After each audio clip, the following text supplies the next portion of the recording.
प्यारे छात्रों, आप सभी का मेरे चैनल इंजॉय विद नॉलेज में बहुत बहुत स्वागत है। आज हम करने जा रहे हैं एमए हिंदी भाग 2 प्रश्न पत्र 1 का क्वेश्चन। हिंदी में शब्दों का वर्गीकरण प्रस्तुत कीजिए।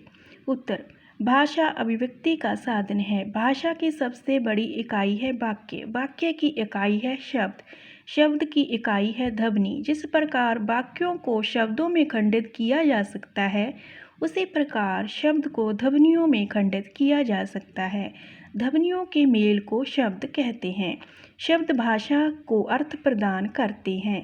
शब्द में बहुत ताकत होती है। परिभाषा नंबर 1, पंडित कामता प्रसाद गुरु के अनुसार एक या एक से अधिक अक्षरों से बनी सार्थिक ध्वनियाँ शब्द हैं।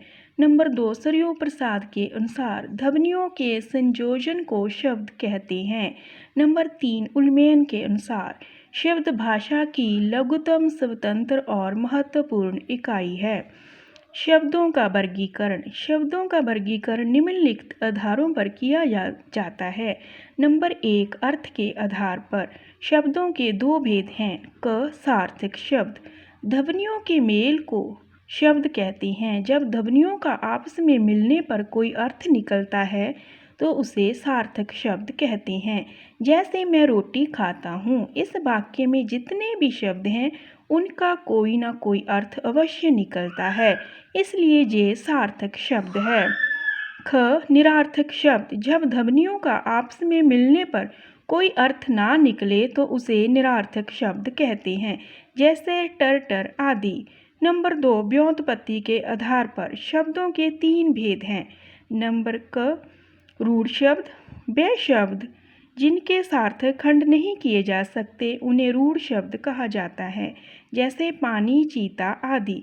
ख, यौगिक शब्द। वे शब्द जिनके सार्थक खंड किए जा सकते हैं उन्हें यौगिक शब्द कहते हैं, जैसे पुस्तक, पुस्तकालय। इस शब्द के सार्थक खंड किए जा सकते हैं, जैसे पुस्तक प्लस आलय। ग, यौगिक रूढ़ शब्द। दो शब्दों या शब्दांशों के मेल से बने शब्द को यौगिक रूढ़ शब्द कहते हैं, जैसे पीतंबर।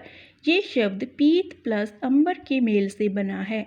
दोनों शब्दों का अपना अपना अर्थ है, किंतु ऐसा शब्द जब किसी वस्तु या व्यक्ति के लिए रूढ़ हो जाता है तो वह यौगिक रूढ़ शब्द बन जाता है। जैसे पीतंबर शब्द श्री कृष्ण के लिए रूढ़ हो गया है।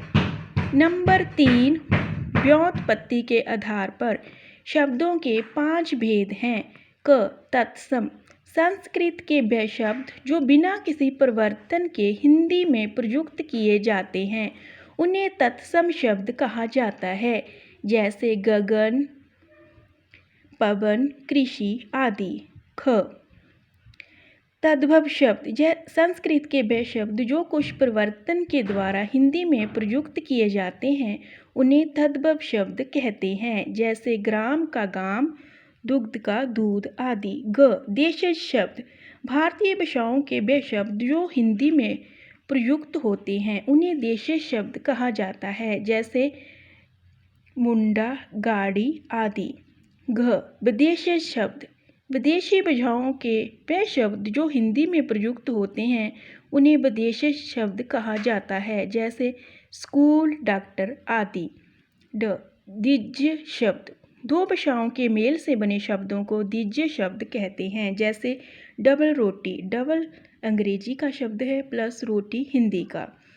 नंबर 4, प्रयोग के आधार पर शब्दों के 2 भेद हैं। क, विकारी शब्द। वाक्य में लिंग, वचन, कारक आदि के आने से जिन शब्दों में परिवर्तन आता है उन्हें विकारी शब्द कहा जाता है, जैसे वह आया था।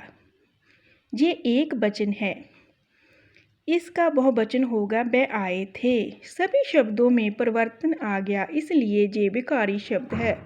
ख, अविकारी शब्द। वाक्यों में लिंग, वचन, कारक आदि के आने से जिन शब्दों में कोई परिवर्तन नहीं आता वह अविकारी शब्द है, जैसे वह धीरे धीरे चला। इसका एक वचन है, इसका बहुवचन होगा वह धीरे धीरे चले।